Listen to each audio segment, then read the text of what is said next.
Prontinho. Hoje a gente vai fazer a discussão, igual eu falei para vocês, eu acho que a parte, não é que é a mais importante, mas a parte central do livro. Alguém chegou a ler um pedaço, alguma coisa assim, ou não? Trouxe algum parágrafo para comentar? Ou eu posso, a gente vai conversando, eu vou mostrando aqui para vocês.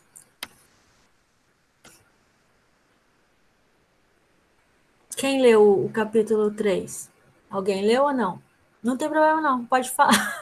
Só para eu saber como que a gente faz a discussão, tá? Dessa vez eu não li, não. Então, Comecei a ler, eu não terminei. Também não li, não. ninguém leu não, né? Só se alguém leu, fala, senão aí eu vou colocar aqui então deixa eu já pegar uma parte que eu separei para a gente comentar. Aqui, calma aí. Isso aqui eu não vou comentar, mas eu vou ler porque eu acho que é importante para quando a gente. Tudo na vida que a gente quer construir, né? Ó, se você quer construir, aqui ele fala sobre uma grande empresa, né? Que ele foi comentando no livro, lá no capítulo 2 ainda. Que a primeira coisa a fazer é cavar profundamente o terreno e construir sólidos alicerces. Se você vai construir uma casa no subúrbio, tudo o que tem a fazer é assentá-la numa laje de concreto de 15 centímetros. A maioria das pessoas, em sua ânsia de enriquecer, tenta construir um Empire State Building sobre uma laje de 15 centímetros. O que é isso? Assim, conforme o que a gente deseja, o que a gente prospecta, tudo tem uma base. Só que é diferente quando a nossa base ela precisa ter um firmamento conforme o tamanho do nosso propósito. Então, se eu tenho uma casa que ela não é grande, eu posso ter uma base menor, né? Mas às vezes a gente sonha muito alto, mas para a gente começar a construir esse sonho, a gente faz a mesma base de um sonho pequeno, de uma meta, de um objetivo pequeno. Então, assim, conforme o tamanho do nosso desejo, da nossa meta, do nosso sonho, a base, ela também precisa ter essa mesma estrutura, né? Não é a gente querer chegar lá longe sem, e no início desse projeto, a gente não dá tanta importância para ele, tá? Deixa eu passar aqui mais uma, que é onde a gente vai chegar. Que é a parte central aqui do capítulo 3. Lá na aula passada, a gente falou sobre o círculo do...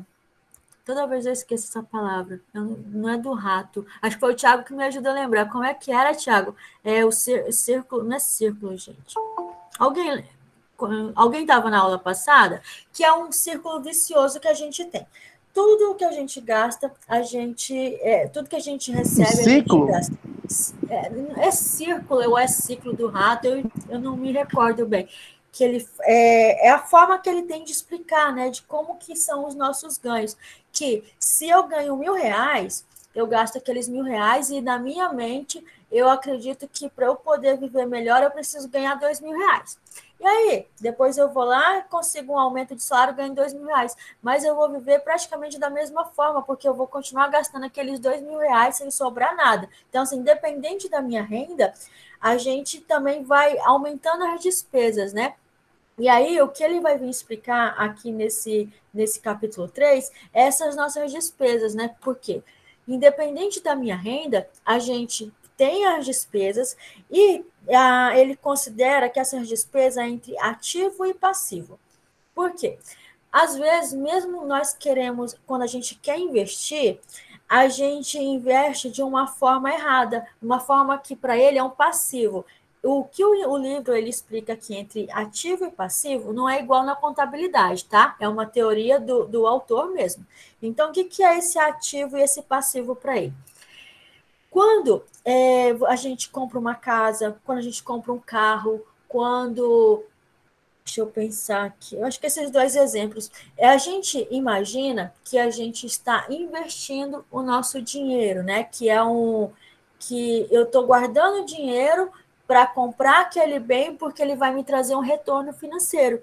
E aí ele vem falando que não é assim, porque quando a gente compra uma casa, a gente compra um carro, a gente tem uma despesa com esse bem. Ele não traz um dinheiro para a gente, né? Se você comprar um carro, você vai precisar pagar documento, você tem que pagar manutenção, você tem que pagar seguro. Se você for vender ele não vale mais aquele valor, né? Ele é desvalorizado. E você está comprando, e aí imaginando sempre que você está comprando um bem que não é uma despesa, né? Quando a gente compra um carro, a gente não acha que é uma despesa, a gente acha que aquilo é um bem, que é um patrimônio, né? E é isso, é um dos maiores erros, porque tudo que a gente. Eu tenho um carro, e aí se a minha renda aumenta, por eu achar que aquilo é um patrimônio, quando essa minha renda aumenta, a primeira coisa que eu faço é comprar um carro mais caro, né? Que aí vai me gerar mais despesa ainda, conforme quanto maior é o valor desse carro, maior é o imposto que eu tenho que pagar, a manutenção dele também vai ser mais cara, as peças, né? Então, assim, esse meu patrimônio, ele não está fazendo o meu dinheiro aumentar. Eu tô pegando tem um patrimônio, sim, mas ele não faz o meu dinheiro render, ele me tira dinheiro, né? Ele é uma despesa, ele não é considerado um ativo. E aí, essa é a diferença. E a mesma coisa de casa, né? Às vezes a gente se endivida para comprar uma casa que talvez naquele momento não seja necessário, então que talvez também naquele momento a casa, né, que a gente quer comprar não está dentro do nosso orçamento, e aí a gente vai se endividar com parcelas, que vai precisar pagar imposto dessa casa, a casa tem manutenção. Então, assim, sei lá, quando.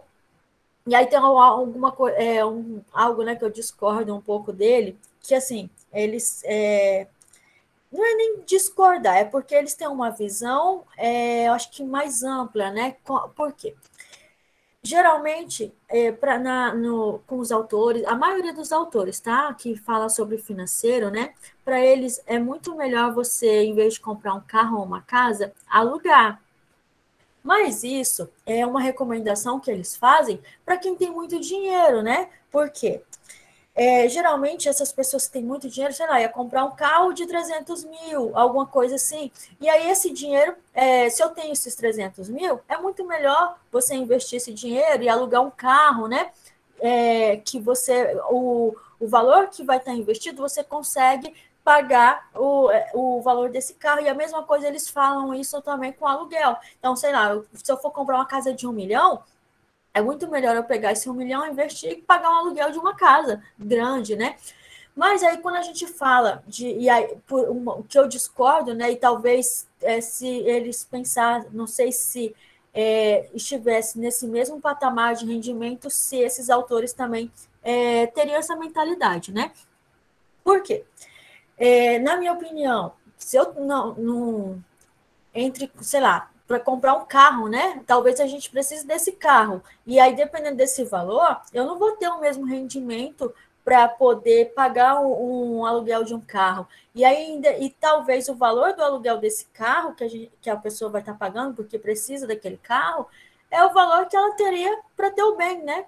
Então, assim, eu acho que essa mentalidade também de alugar algum desses bens porque são gastos, ele varia muito do valor que a gente dispõe para adquirir esse bem, né? Se a gente não tem dinheiro, entre pagar um aluguel e pagar um bem que você precisa, eu acredito que seja melhor você pagar o bem que você vai ter do que pagar o aluguel.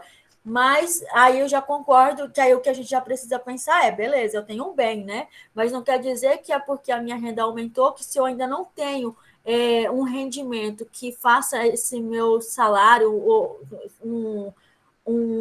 uma atividade que faça o meu rendimento aumentar, que eu não preciso trocar de bem. Aí sim eu concordo com o autor, né? Mas dependendo da forma do nosso rendimento, é muito melhor às vezes a gente comprar mesmo e ter aquilo, independente que ele é um gasto ou não, porque se você alugar uma casa, você também vai precisar pagar imposto, você também vai precisar pagar manutenção, né? Então não muda muito. Professora, Oi. Interrompendo a senhora rapidinho, no caso de aluguel, é um dinheiro que não tem um retorno, né? É um dinheiro que não tem uma volta. E se a Exatamente. pessoa colocar na cabeça, e vamos supor, paga aí por mês aí em um aluguel 550 a 600 reais, a pessoa também pode pagar, ir pagando por um financiamento, que é mais ou menos essa parcela, e geralmente uma casa financiada fica pronta aí em torno de 60 a 90 dias, né? Aí já é um dinheiro que vai estar sendo utilizado, mas é um investimento, né? Isso, então, é isso que eu estou te falando. Talvez eles não tenham essa visão, porque geralmente, quando eles estão falando sobre esse assunto, eles estão falando de pessoas que têm muito dinheiro. Então, assim, se uma pessoa ela tem 500 mil para comprar uma casa, nessa visão, eles não estão errados, Eric, porque se você investir 500 mil reais, em vez de comprar uma casa de 500 mil reais, só com o valor do investimento, né, dependendo da forma que essa pessoa vai investir, se é na empresa que ela tem, se é em ações, se uma pessoa já tem conhecimento, né, porque uma pessoa, para ela ter esse valor, geralmente ela já tem um conhecimento financeiro. Então, esse valor que ela teria para comprar uma casa, ele vai só o rendimento, né, desse investimento paga um aluguel de uma casa que ela vai morar bem, e aí vai aumentando ainda mais esse dinheiro, né, da pessoa. Então, assim, quando eles falam sobre isso, é conforme o patrimônio dessa pessoa. A mesma coisa de carro, né? A pessoa, às vezes, ela viaja muito, geralmente as pessoas que têm... Lembra que a gente estava falando ontem lá, um empresário que tem empresas em vários lugares? Então, assim, dependendo da forma que vai utilizar, para eles, para esses autores, dinheiro, ele é algo que precisa, o ativo, que é algo que eu preciso colocar para ele me gerar mais dinheiro, né? Quando o próprio autor fala que a gente só tem investimento, a gente só vai viver bem quando o nosso dinheiro trabalhar para a gente. E o que é isso? É que quando eu tenho um dinheiro, ele me traga rendimento. E aí não seria nessa forma que a gente imagina, de carro ou casa. Por quê?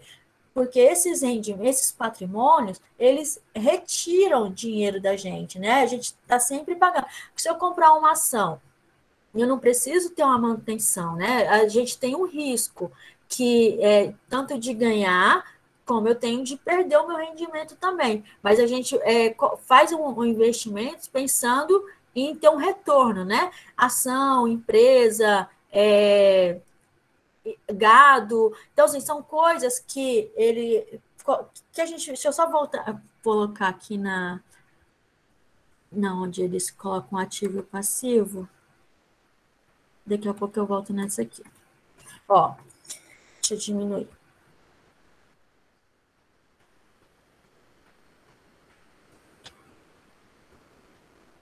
É bem aqui, ó. A gente tem a nossa renda, que independente da renda, a gente já tem as despesas, né? A gente vai pagar água, vai pagar luz, sei lá mais o que a gente tem despesa. E aí, que a gente, acho que o principal primeiro é a gente pensar que eu preciso ter um valor para poder investir, poupar, né? E aí esse valor, ele não pode entrar no que sobra, tá? Ele faz parte da nossa despesa, porque se a gente for pensar em guardar um dinheiro que sobra, a gente não vai guardar nunca. O nosso dinheiro, ele nunca sobra, tá? A gente precisa colocar, se eu quero começar a poupar, né, alguma coisa assim, ela é a nossa despesa. Então, eu tenho uma despesa, se eu tenho a conta de luz, eu não tenho até dia tal para pagar, é a mesma coisa. Se eu falar que eu vou guardar R$ 100, se eu vou guardar 10%, 20% do salário, tem que colocar como uma despesa, né? Recebeu e já coloca ali, porque se a gente começar a pensar em guardar dinheiro a partir do momento que sobrar, isso não acontece nunca, tá? E aí vai um pouquinho da mentalidade, né? Que a gente precisa, no início, ali, se forçar a considerar isso como uma despesa, e aí depois vira um hábito, né, da pessoa. Quando a gente vê que aquilo, talvez o retorno que vai trazer, já não vira como se fosse um sacrifício, né, para a gente. Por quê? No início, por mais que a gente considere que é uma despesa, a gente consiga guardar, qualquer imprevisto que a gente tenha, é dali que vai tirar, né? E aí, por isso que precisa virar um hábito, tá? Mas aí tá, beleza. Então, você tem a renda, e aí vamos pensar que aqui ele está falando do que você está guardando para poder investir. E aí, aqui que está a diferença, tá? Que quando a gente coloca, né, essa renda, que é o dinheiro que a gente quer investir em alguma coisa, quer comprar um patrimônio, que a gente só vai se tornar rico, só vai começar a ganhar dinheiro através rendimento que está poupando se ele for um ativo. O que é um ativo? É quando a gente compra um bem, um patrimônio que não vai me dar despesa, e sim vai gerar retorno, né?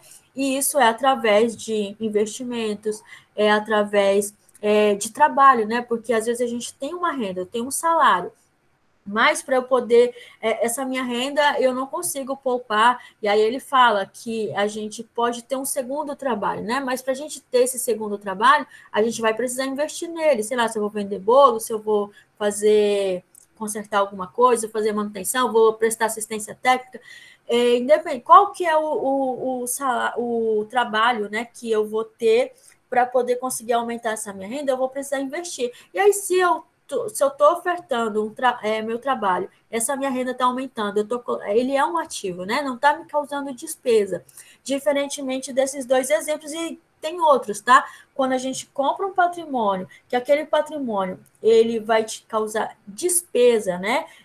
Por mais que você tenha um bem, mas que em vez de te dar dinheiro, ele está te tirando dinheiro, ele não é um ativo, ele é um passivo. Essa é a diferença do autor. Aí deixa eu só falar mais uma questão, assim, talvez a dificuldade, né, que a gente tem de entender. E aí eu abro para vocês comentarem, tá? Deixa eu voltar aqui, acho que só. Por que as pessoas, né, não sabem distinguir um ativo de um passivo? Lembro-me de ter perguntado como é que os adultos podem ser tão ignorantes. Se é tão simples, tão importante, porque todo mundo não procura descobrir a diferença. De adulto, tive dificuldade em explicar isso a outros adultos. Por quê? Porque os adultos são mais espertos. Na maioria dos casos, a simplicidade da ideia escapa aos adultos porque eles foram educados de maneira diferente. Então, primeiro, né, que essa mentalidade da forma de patrimônio que a gente tem, ela é uma cultura, é enraizado. Para a gente conseguir mudar isso, é muito difícil, né? Uma pessoa, nossa, eu vou ter um carro, né? Principalmente por aparência. A gente acha que se eu tenho um carro bom, aquela pessoa é rica, né? Talvez ela está muito mais endividada do que quem está andando de bicicleta. Mas isso é o quê? É enraizado na nossa cultura, né? Que casa bom, carro bom é sinal de riqueza, de prosperidade. E aí, quando a gente dependendo da nossa idade, é muito mais fácil a gente aprender, né, tentar a mudar esse conceito do que quem já é adulto, porque eles cresceram acreditando que isso é forma de prosperar, né? E principalmente porque quando a gente está falando de dinheiro, os adultos são mais espertos, né? Quando a gente se alguém for dar um palpite para você sobre dinheiro, nem sempre você confia naquela pessoa. Né, quem não está ali, quem não está buscando conhecimento, e só, vou ouvir a opinião do outro. Ele não acredita naquilo porque ele acha que a pessoa quer enrolar ele, né? Geralmente, o dinheiro, ele traz muito uma insegurança. A gente nunca acredita que alguém está querendo propor um negócio para você, né? Ali, pensa dessa forma como uma forma de ajudar, e sim, talvez, como uma forma de te passar a perna. Então, é muito difícil ensinar a pessoa querer aprender educação financeira, né? Tentar mudar essa forma, porque ela já tem um conhecimento enraizado, e aí, além disso, ela ainda acha, a gente, né, acredita que não é uma forma de ajudar, de melhorar, né? E sim uma forma de querer ser esperto, para cima, para querer ganhar alguma coisa em cima do dinheiro que aquela pessoa tem. E aí agora eu gostaria de ouvir vocês, se vocês têm alguma experiência, algum comentário, sei lá, na família, dessa questão de achar que carro, dinheiro, se vocês também acham que carro e dinheiro é patrimônio, o Eric estava ali falando, né?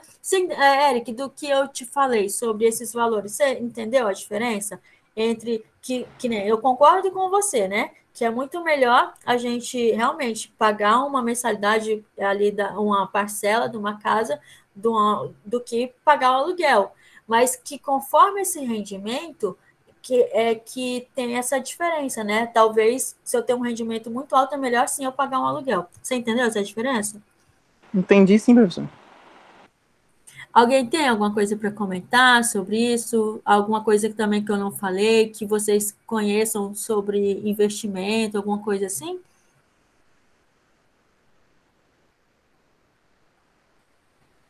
Tá tranquilo, professor. Alguém tem assim alguma outra exemplo do que seria ativo e passivo? Vocês entenderam o que é ativo e passivo?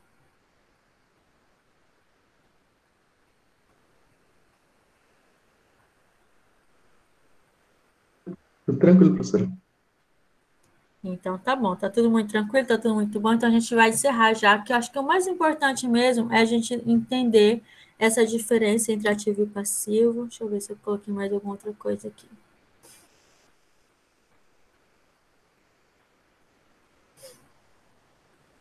Ó, e aqui ele complementa, né? Que 80% das famílias, a história financeira é um percurso de trabalho árduo na tentativa de progredir. A gente sempre está procurando mais trabalho para tentar aumentar o nosso rendimento.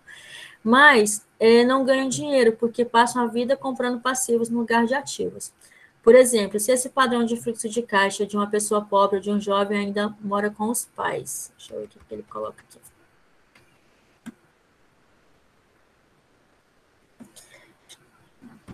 Aqui ele vai falar sobre imposto. Acho que aí a gente discute sobre imposto, que é uma outra coisa também bem legal para a gente pensar em como que as pessoas. A gente tem sempre aquela mentalidade que quem precisa pagar imposto são as pessoas que têm dinheiro, né? Que são ricas. Tanto é que já também está uma discussão, já novamente, que vai pagar imposto de renda é quem tem um rendimento mais alto, vai precisar pagar mais. E aí aqui ele traz uma crítica, né, da forma que a gente pensa e o que acontece realmente. Quando qual que é a visão do autor, né? Talvez vocês concordem ou não, talvez façam vocês refletirem, né? Porque é uma lógica a gente pensar dessa forma, que se uma pessoa ganha mais, ela vai pagar mais imposto, né? Mas isso também, isso já acontece automaticamente, porque o imposto, ele é um percentual do rendimento. E aí, o que ele fala que acontece? Que as pessoas que têm dinheiro, né, que precisa de retorno, elas estudam, elas conhecem a lei, elas que propõem a lei, né, e entre governo e geralmente quem tem dinheiro que a gente fala é o setor privado, né, são os comerciantes. Os comerciantes, eles oferecem emprego para a população. Então, é interesse para o governo manter essas pessoas aliadas, né? Então, quando se propõe que aconteça, né? Vamos fazer com que o imposto de quem tem esse rendimento maior ele aumente. E aí ele fala que isso é como se fosse como é que eu digo? Algo que vai, em vez de melhorar, vai piorar. Porque assim, ó, aí a gente consegue, né, criar a lei que vai beneficiar quem tem menos dinheiro. Só que geralmente o que acontece é o contrário. Por quê? Aí quem tem essas empresas, elas vão conseguir, quem tem, né, um rendimento maior, elas vão conseguir benefício do governo. Para você não fechar sua empresa, para você não diminuir a quantidade de funcionário, eles conseguem subsídios do governo, né? Que, se você contratar a pessoa que tem deficiência, você vai pagar menos imposto. Se você não sei o que, você paga menos imposto. E aí, essa lei que foi criada para poder que os ricos, né, as pessoas que ganham mais, pagassem mais impostos, acontece o contrário. Eles conseguem esses subsídios e aí a lei foi criada. E aí quem vai pagar esses impostos, que era para eles pagarem, são a classe média. E por quê? Porque a lei já foi criada, foi autorizada, né? Mas é como se a gente fosse enganado, né? E aí, igual falando assim, é mais uma forma para vocês refletirem também de como que acontecem as coisas, né? Como que são a questão de poder da gente querer sempre que ele fala, a gente não está lutando para ganhar mais, em pensar em querer ter esse rendimento, em querer ter esse imposto. As pessoas, elas lutam para poder tirar de quem está ganhando, né? E aí acontece o contrário. Alguém, assim, né, concorda com isso? Já imaginou dessa forma ou não? Eu já imaginei, professora. Uma coisa também que é curioso é que eu já vi casos de pessoas que eu conheço, professora, que agora com esse auxílio emergencial, um exemplo, pessoas que têm fazendas conseguem receber o auxílio emergencial e agricultor que só tem ali uma lavoura ou algo mínimo ali para manter a família não conseguiu. Acontece muito. Esse é o problema, acho que é um dos problemas maiores no Brasil mesmo, né? É em tudo. Saúde, educação, né? Esses benefícios. Se você for no hospital, a gente que precisa mesmo, né? A gente não, né? Eu não posso nem, assim, não me... a gente sempre acha que a gente também precisa, né? Mas, digamos assim, a pessoa mesmo que não tem condições de pagar uma consulta e que precisa, ou que não tem condições de pagar um exame, talvez ela até consiga pelo SUS, mas ela vai pegar uma fila desgramada, que talvez quando ela vai chegar lá, nem não resolve mais. E por que ela pega essa fila? Porque a pessoa que tem dinheiro, que não precisa, mas aí conhece o médico, conhece não sei quem, né? Porque são pessoas que que quando a gente não tem dinheiro, a gente nem sai de casa, a gente não conhece muita gente, né? E aí as pessoas que tem dinheiro, tem influência, e elas não querem gastar. E aí Professora, a vaga, né, da pessoa, ela tá lá, ela fez o exame na frente, e aí o outro que precisa não faz. E isso é tudo. Se a gente for pensar em universidade, né, geralmente, se a gente estudou em escola particular, a facilidade que você tem de passar se a gente estudou em escola privada, né, talvez porque aí tem pessoas que conseguem também, mas a facilidade que você tem de conseguir uma vaga na universidade pública é muito maior do que a pessoa que precisaria mesmo daquela vaga, né? Fala, Eric. a senhora falando em relação ao hospital, aí me vira a cabeça. No começo do ano, um amigo meu, ele quebrou a canela, literalmente, ali em Ariquemes, a canela mesmo, no meio certinho. E aí, ele precisou ir pro João Paulo. Vocês sabem, né, que ir pro João Paulo, a pessoa quando acontece de quebrar alguma coisa assim, fica lá meses, né, lá na fila de espera. Só que, pelo fato de a gente ter conhecidos de política, que são conhecidos nossos, parentes nossos, e inclusive que tem uma esposa que trabalha lá dentro, esse amigo meu, ele conseguiu passar na frente, né, e fez a cirurgia com menos de uma semana, a professora que estava lá. E tem pessoas que vai lá, fica um mês e pouco, 2 meses lá e não Perde a consegue perna fazer a e não cirurgia. conseguiu fazer a cirurgia, né? Uhum. Então, e aí, né, é a forma que tudo que é referente a benefício, é por isso que eu concordo, né, e acho que é uma visão de todo mundo, que o benefício ele é algo bom, mas ele é bom se fosse para as pessoas que precisam, porque quem usufrui geralmente dos benefícios não são as pessoas que necessitam, né? Ela só é criada uma lei, que é a mesma coisa do imposto, ela é criada, mas acaba beneficiando as pessoas que não precisam, e elas só são beneficiadas porque a lei existe. E aí agora eu vou deixar vocês aí pensando, e aí na próxima sexta a gente encerra o capítulo do livro, tá? Alguém tem alguma coisa para comentar? Tá tudo bem? Tudo tranquilo, professor.